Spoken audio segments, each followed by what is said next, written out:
மாமலரால் நோக்குண்டாம் மேனினுடன் காது உட்கொண்டது பார் திருமேனி தும்பிக்கையான் பாதம் தப்பாமற்றார்வார் தமக்கு. ஓம் நமச்சிவாய. மேன்மைகள் சைவ நீதி விளங்குக உலகமெல்லாம். நோயற்ற வாழ்வே குறைவற்ற செல்வம். அந்த நோய் நொடிகள் இல்லாத வாழ்வு இந்த உலக மக்கள் எல்லோரும் வாழ வேண்டும் என்று கலியுகத்தின் காந்தமலை ஜோதியாகிய சபரிமலை சுவாமி ஐயப்பனுடைய திருவடிகளை சிறந்தாழ்த்தி டான் தமிழொலி ஓம் தொலைக்காட்சி நேயர்கள் அனைவருக்கும் சர்வதேச இந்து மத குருபீடம் அகில இலங்கை சபரிமலை ஸ்ரீ சாஸ்தாபுரத்தின் சார்பில் இனிய வணக்கங்களும் நல்லாசிகளும். இன்றும் மங்களகரமான குரோதி வருஷம் மாசி மாதம் 10ஆம் நாள் 22/2/2025 சனிக்கிழமை. இன்று மலர்ந்திருக்கின்ற இன்றைய பொழுதும் நம் எல்லோருடைய வாழ்விலும் எல்லா விதமான சிறப்புகளும் வெற்றிகளும் கிடைக்க வேண்டும் என்று இஷ்ட தெய்வங்கள் குலதெய்வங்கள் நாம் பிரார்த்தனை செய்து வழிபாடுகள் செய்கின்ற பொழுதிலும் எல்லா விதமான சிறப்புகளும் கிடைக்கக்கூடியது. இன்று மந்த வாரம் என்கின்ற சனிக்கிழமை. எந்த ஒரு சுப காரியங்களும் இந்த மந்த வாரத்தில் செய்யப்படாது. எந்த ஒரு சுப காரியங்களையும் ஆரம்பிக்கக்கூடாது. எனவே இந்த மந்த வாரம் என்கின்றது சனிக்கிழமையிலே தமிழ் மூதாட்டி அவ்வை சொன்னது போல உடம்பு பூராவும் எண்ணெய் தேய்த்து ஸ்நானம் செய்வதற்கு சனி நீராடு அறம் செய்ய விரும்பு 60 சினம் என்று ஒன்றாக சொல்லி வார இந்த தமிழ் மூதாட்டி சனி நீராடு என்று போற்றியிருப்பார். எனவே அந்த சனிக்கிழமையிலே நீராட்டம் எண்ணெய் வைத்து நீராடுகிற நிகழ்வோடு நாம் கலந்து கொள்ள வேண்டும் என்று பிரார்த்தித்து வருகின்ற புதன்கிழமை 26/2/2025 புதன்கிழமை அன்றைய தினம் சிவனுடைய விரதங்களிலே அதி உன்னதமாக போற்றப்படுகின்ற மகா சிவராத்திரி. இந்த சிவராத்திரி விரதம் என்பது 5 வகைப்படும். நித்திய சிவராத்திரி, மாத சிவராத்திரி, பக்ஷ சிவராத்திரி, யோக சிவராத்திரி, மகா சிவராத்திரி. எனவே இந்த மாசி மாதத்திலே வருகின்ற சிவராத்திரியை மகா சிவராத்திரி என்று சொல்லுவோம். மாசி மாதத்து அபரபட்சத்து சதுர்த்தேசி ஆசி 14ஆம் நாள் பக்கத்து அரை இருள் யாமம் தன்னில் தேசினார் சோதி சுழலொளியாய் தோன்றினான் காசிலா முதல் நம் பெருமான் தன்னுரு காட்டி நின்றான்.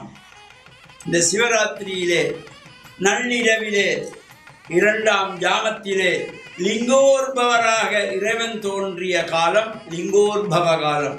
லிங்க வடிவத்திலே தோன்றி ஆணவம் கொண்ட பிரம்ம விஷ்ணுக்களுடைய ஆணவத்தை அடக்கிய காலம் இந்த நள்ளிரவு 12 மணி 2ஆம் ஜாம பூஜை.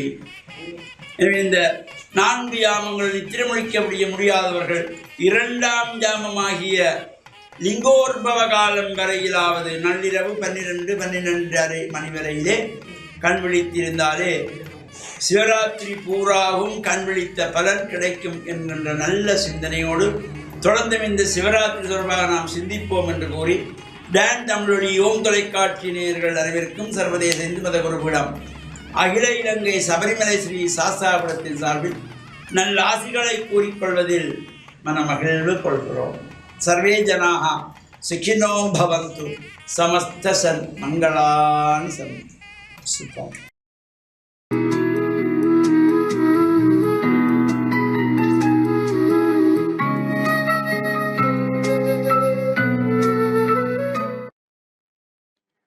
இறையேசுவில் என் அன்பு நெஞ்சங்களே, கிறிஸ்தவ நற்சிந்தனை வேளையில் உங்களை சந்திப்பதிலே எனக்கு மிக்க மகிழ்ச்சி. ஆண்டவர் இயேசுவின் அன்பும் அருளும் உங்கள் அனைவரோடும் இருப்பதாக. திரு அவையினுடைய தலைவராக திரு தந்தை விளங்குகின்றார். இந்த திரு தந்தை என்பவர் முழு உலகளாவிய திரு அவையினுடைய தலைவராக விளங்குகின்றார். நிர்வாக அடிப்படையிலே அவர் ரோமாபுரியினுடைய ஆயராக இருக்கின்றார். கிறிஸ்துவினுடைய வாழ்வில் தம்முடைய பணியை தொடர்ந்து ஆற்றுவதற்காக, இறையாட்சி இந்த உலகத்திலே மலர வேண்டும் என்பதற்காக அவர் போதித்தார், பணியாற்றினார். அதே வேளையிலே அவர் மனிதர்களை அழைத்தார். என் பின்னே வாருங்கள் என்று சிலரை பெயர் சொல்லி அழைத்தார். பலர் அவருடைய போதனையை கேட்டு அவருடைய அடிச்சுவடுகளை பின்பற்றி வாழ முன்வந்தார்கள். அவர்களை சீடர்கள் என்று சொல்லுவோம். நாம் எல்லோரும் கிறிஸ்துவிலே நம்பிக்கை வைக்கின்ற பொழுது நாங்கள் கிறிஸ்துவினுடைய சீடர்களாக மாறுகின்றோம். இந்த 12 அழைக்கின்ற இயேசு அதிலே இந்த 12 ஒரு தலைவராக, முதல்வராக இருக்க வேண்டும் என்று பேதுருவை அவர் தேர்ந்தெடுத்து அவரை உருவாக்குகின்றார். தலைமத்துவத்திற்கான பயிற்சியை அவருக்கு கொடுப்பது போல நாங்கள் பல இடங்களிலே பேதுரு என்பவர் முன்னின்று பேசுவதும், அவர் தன்னுடைய விசுவாச அறிக்கையை, கிறிஸ்துவிலே ஆழமான நம்பிக்கையை ஊன்றி இருப்பதும், அந்த கிறிஸ்துவுக்கு நெருக்கமான முறையிலே அவர் வாழ்ந்ததையும் நாங்கள் பார்க்கின்றோம். இந்த இயேசு தம்முடைய இந்த தலைமத்துவம், தன்னை வழிநடத்துகின்ற மக்களை வழிநடத்துகின்ற இந்த ஆயருக்குரிய அதிகாரத்தை பேதுருவுக்கு கொடுத்திருக்கின்றார் என்று நற்செய்தியை நாங்கள் பார்க்கின்றோம். இந்த பேதுருவானவருடைய வழியிலே அவர் ரோமாபுரிக்கு சென்று ரோமாபுரியிலே தான் அவர் மரிக்கின்றார். அங்கு அடக்கம் செய்யப்படுகின்றார். அங்கு அவர் கொல்லப்பட்டார். இந்த பேதுருவானவருடைய வரிசையிலே வருகின்றவர்கள் தான் திரு அவையிலே திருத்தந்தையர்கள் என்று சொல்லப்படுகின்றவர்கள். தற்போதைய திருத்தந்தை பிரான்சிஸ் அவர்கள் தெரிவு செய்யப்பட்ட பொழுது பலருக்கும் எதிர்பார்க்கப்பட்ட ஒரு தலைவராக அல்ல, ஒரு திடீரென்று இறைவனுடைய செயல் ஆற்றப்பட்ட ஒரு தலைவராக அவர் தெரிவு செய்யப்பட்டார்.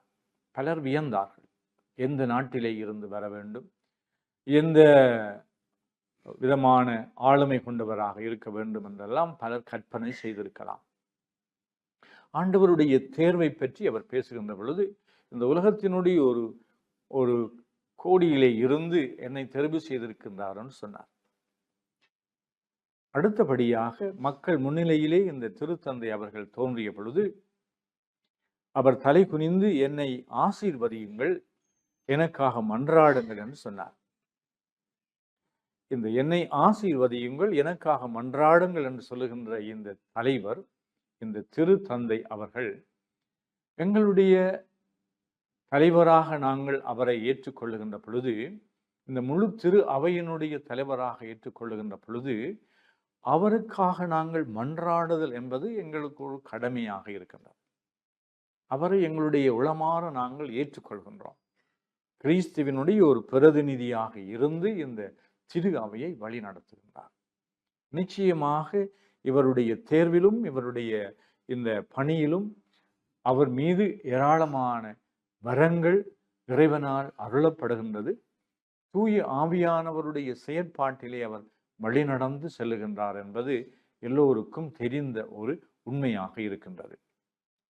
ஆனால் இந்த திரு அவையினுடைய பல்வேறு கோட்பாடுகள், கொள்கைகள், நம்பிக்கைகள் இவற்றிற்கு எதிராக குரல் கொடுக்கின்றவர்களும், எதிரான முறையிலே தூண்டுதல்களை எழுப்புகின்றவர்களும், கேள்விகளை எழுப்புகின்றவர்களும், உலகராது ரீதியாக அதை பார்த்து அவர்களை பிழை கண்டுபிடிக்கின்றவர்களும், குற்றம் கண்டுபிடிக்கின்றவர்களும், தாக்குகின்றவர்களும் உள்ளார்கள். அவருடைய அந்த நன்மைத்தனத்திலே அவர் செய்கின்ற அபிப்பிராயங்களுக்கு தவறான அபிப்பிராயங்களை, பிழையான அபிப்பிராயங்கள் என்று சொல்லி அவருக்கு எதிராக வாதாடுகின்றவர்களும் உண்டு. அல்லது அவருடைய ஒழுக்க ரீதியாக அவர் சில சட்டங்களை அல்லது நடைமுறைகளை அவர் ஏற்படுத்துகின்ற பொழுது அதனால் தம்முடைய சுயநலப்போக்கு, தம்முடைய தவறான போக்குகளுக்கு ஒரு சவாலாக இருக்கின்றார் என்றும் அவருக்கு எதிராக குரல் கொடுக்கின்றவர்களும், செயற்படுகின்றவர்களும், திட்டமிடுகின்றவர்களும் இருக்கின்றார்கள். இந்த ரீதியிலே நானும் நீங்களும் இந்த திரு அவையினுடைய உறுப்பினர்களாக திருத்தந்தையை மனதார ஏற்றுக்கொள்கின்றவர்கள் இந்த திருத்தந்தைக்காக நாங்கள் மன்றாடுவோம்.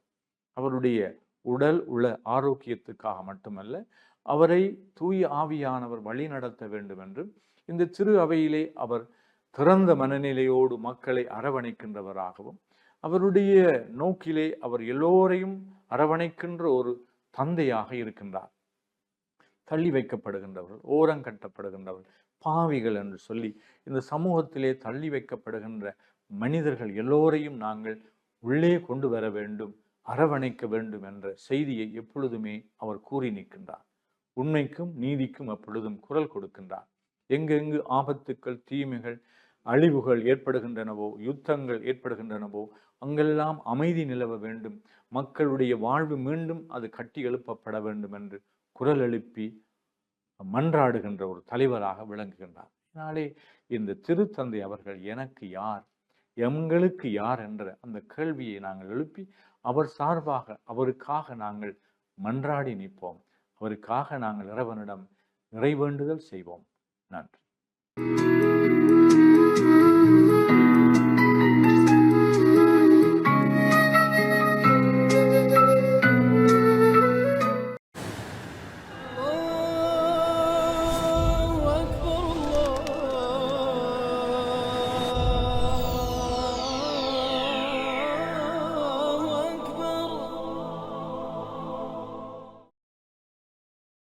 அஸ்ஸலாமு அலைக்கும் வரஹ்மத்துல்லாஹி வபரகாத்துஹு. நஹ்மதுஹு வ நுஸல்லி அலா ரசூலிஹில் கரீம். அம்மா பஅத். அன்பின்கினிய சகோதர சகோதரிகளே, இறைவன் எங்கள் ஒவ்வொருவரையும் ஒவ்வொரு அந்தஸ்திலே இந்த உலகத்திலே படைத்து எங்களை வாழ வைத்து இறைவன் அழகு பார்த்து கொண்டிருக்கிறான். எங்களுக்கென்று தனித்தனியான அந்தஸ்துக்களை இறைவன் தந்திருக்கிறான். எங்களுக்கு என்ன அந்தஸ்து கிடைத்திருக்கிறதோ, எந்த அருட்கொடை கிடைத்திருக்கிறதோ அதை நினைத்து நான் இறைவனுக்கு நன்றி செலுத்த வேண்டுமே ஒழிய, எனக்கு மேலால் உயர்ந்து வாழக்கூடிய மனிதர்களை பார்த்து நான் பொறாமைப்படக்கூடாது. பொறாமையை இஸ்லாம் வன்மையாக கண்டிக்கிறது, தடை செய்திருக்கிறது. அதே நேரத்தில் மற்றவருடைய குறைகளை பற்றி பேசுவதையும் இஸ்லாம் தடை செய்திருக்கிறது. இது பற்றி நபிகள் நாயகம் ஸல்லல்லாஹு அலைஹி வஸல்லம் அவர்களிடத்தில் கேட்கப்படுகிறது. ஒருவன் மற்றவனுக்கு கொடுக்கப்பட்ட ஆற்றல்களை, திறமைகளை, செல்வங்களை பார்த்து ஒருவன் பொறாமைப்படுகின்றான் என்றால் அவனுடைய ஈமான் என்கின்ற இறை விசுவாசம் அப்படியே கருகி விடுகிறது என்று சொன்னார்கள். ஒரு அழகிய உதாரணத்தை சொன்னார்கள். யார் ஒருவர் பொறாமைப்படுகிறானோ, மற்றவனை பார்த்து மற்றவனிடத்தில் இருக்கின்ற செல்வாக்குகள், செல்வங்கள், அந்தஸ்துக்கள், அவனுடைய கண்ணியங்கள், மாண்புகளை பார்த்து யார் ஒருவர் பொறாமைப்படுகிறானோ அவனுடைய ஈமான் என்கின்ற இறை விசுவாசம் அப்படியே பற்றி விடுகிறது. எதை போல தெரியுமா? ஒரு விறகு பற்றி எரிந்து எவ்வாறு அது கடைசியில் சாம்பராகி விடுகிறதோ, இதே போன்று மனிதனுடைய உள்ளத்தில் இருக்கின்ற இறைவனுடைய ஈமான் என்கின்ற அந்த பிரகாசம் அப்படியே எரிந்து சாம்பராகி விடுகிறது என்று நபிகள் நாயகம் ஸல்லல்லாஹு அலைஹி வஸல்லம் அவர்கள் சொல்லித் தருகிறார்கள். பொறாமைப்படக்கூடாது. பொறாமை என்பது ஒரு இழிவான ஒரு செயலாகும். அந்த பொறாமையின் காரணமாகத்தான் மனிதன் மற்றவனை வீழ்த்த பார்க்கிறான். உயர்ந்தவர்களை தாழ்த்த பார்க்கிறார்கள். சிரித்தவர்களை அளவைக்க பார்க்கிறார்கள். இந்த பொறாமையின் காரணமாகத்தான் இன்று சமூகம் மட்டுமல்ல, நாடுகளும் கண்டங்களும் இன்று பிரிந்து வாழக்கூடிய அளவுக்கு இன்று ஆதிக்கம் செலுத்தக்கூடிய ஒரு கெட்ட பண்பு ஒன்று இருக்குமென்றால் அது பொறாமையாக இருக்கிறது. பொறாமை யாரிடத்தில் தான் இல்லை? ஆசிரியர்கள் மாணவர்களை கண்டு பொறாமைப்படுவதும், மாணவர்கள் ஆசிரியர்களை கண்டு பொறாமைப்படுவதும், மனைவியை கண்டு கணவன் பொறாமைப்படுவதும், கணவனை கண்டு மனைவி பொறாமைப்படுவதும், இப்படியாக பொறாமை பல்கி பெருகி காணப்படுகின்ற இன்று ஒரு சமூக நோயாக மாறியிருக்கிறது. இந்த பொறாமையிலிருந்து நாம் எம்மை பாதுகாத்து கொள்ள வேண்டும். யார் எப்போது என்னை பார்த்து பொறாமைப்படுகிறார்கள் என்றே எமக்கு தெரியாது. அல்லாஹின் தூதர் முஹம்மது ஸல்லல்லாஹு அலைஹி வஸல்லம் சொன்னார்கள், காலை நேரத்தில் குல் அஊது பிரப்பில் ஃபலக், குல் அஊது பிரப்பின் நாஸ், குல் ஹுவல்லாஹு அஹத். இந்த இறைவனுடைய வசனங்களை யார் ஒருவர் காலை நேரத்திலே ஓதிக்கொள்கிறாரோ, பாராயணம் செய்கிறாரோ, எல்லா விதமான பொறாமைக்காரர்களுடைய பொறாமையின் தீங்கிலிருந்தும் பொறாமையின் பார்வையிலிருந்தும் இவர்களை அல்லாஹ் பாதுகாப்பதற்கு இது ஒரு அரணாக கேடயமாக அமையும் என்பதனை நபிகள் நாயகம் ஸல்லல்லாஹு அலைஹி வஸல்லம் அவர்கள் சொல்லித் தருகிறார்கள். பொறாமையின் காரணமாக எங்களுடைய ஈமானை, இறை விசுவாசத்தை நாம் இழந்து கொண்டிருக்கிறோம். பொறாமைப்படக்கூடாது. இறைவன் தந்த அருட்செல்வங்கள் எங்களுக்கு எதுவோ அதை நினைத்து நாம் பெருமிதம் அடைந்து கொள்ள வேண்டும். அந்த இறைவனுக்கு நன்றி செலுத்த வேண்டும். இறைவன் கூறுகிறான், நான் தந்த அருட்செல்வங்களை நினைத்து நீ எனக்கு நன்றி செலுத்தினால் நான் இன்னும் இன்னும் உனக்கு என்னுடைய அருட்கடாட்சங்களை அள்ளித் தருவேன் என்று இறைவன் கூறுகிறான். பொறாமைப்படுவதற்கு இஸ்லாம் அனுமதி அளிக்கவில்லை. பொறாமைப்படுவதற்கு இஸ்லாம் இரண்டு மனிதர்களை பார்த்துத்தான் பொறாமையை இஸ்லாம் அனுமதித்திருக்கிறது. அந்த 2 பேரை மாத்திரம் வைத்து நீ பொறாமைப்பட்டுக்கொள். அந்த 2 மனிதர்களில் ஒருவர் யார் தெரியுமா? பொருளாதாரத்தையும் பண வசதியும் வைத்து கொண்டிருக்கின்ற ஒருவர் இறை வழியில் அவைகளை தர்மமாக அள்ளி கொடுக்கிறார். 4 பேருக்கு அவர் அதனை உதவிக்காக கஷ்டப்படுகின்ற மக்களுக்கு உதவி செய்கிறார். நளினப்பட்ட மக்களுக்கு, ஏழைகள், எளியவர்கள், அனாதைகள், விதவைகள், இப்படியாக தன்னுடைய சொத்துக்களிலிருந்து இறைவன் தந்தான், நான் அவனுக்காக இறை வழியிலே இவைகளை செலவழிக்கிறேன் என்று யார் ஒருவன் இறை வழியில் தன்னுடைய சொத்துக்களை, செல்வங்களை, இறைவனுடைய நன்மையை நாடி யார் செலவழிக்கிறானோ அவனை பார்த்து நாம் பொறாமைப்படலாம். ஏன் இவனுக்கு மட்டுமா சொத்துக்கள், செல்வங்கள் இருக்கிறது? எனக்கும் தான் இருக்கிறது, நானும் இவனைப் போல செலவழிக்க முடியுமே என்று அவனை பார்த்து பொறாமைப்பட்டு இவனும் இறை வழியிலே செலவழிப்பதற்கு இஸ்லாம் இந்த பொறாமை அனுமதித்திருக்கிறது. இது இஸ்லாம் அனுமதித்த முதலாவது பொறாமை அனுமதியாகும். 2வது, பரிசுத்தமான அல் குர்ஆனை நாளாந்தம் ஓதுகின்ற மனிதனை பார்த்து நானும் அவனைப் போன்று ஓத வேண்டும், இறைவனுடைய மார்க்கத்தை விளங்க வேண்டும் என்று பொறாமைப்படுகின்ற மனிதனையும் இஸ்லாம் அனுமதித்து அளித்திருக்கிறது. இந்த 2 மனிதர்களை தவிர 3வது பொறாமை இஸ்லாம் வன்மையாக கண்டிக்கிறது. பொறாமைப்படாதீர்கள், உங்களுடைய இறை விசுவாசம் என்கின்ற ஈமானை நீங்கள் இழந்து விடுவீர்கள் என இஸ்லாம் எங்களை பார்த்து கண்டிக்கிறது. எனவே நம்முடைய உள்ளத்தை பரிசுத்தப்படுத்துவோமாக. எல்லாம் வல்ல இறைவனின் அன்பையும் அருளையும் பெறுவோமாக. வஸ்ஸலாமு அலைக்கும் வரஹ்மத்துல்லாஹி வபரகாத்துஹு.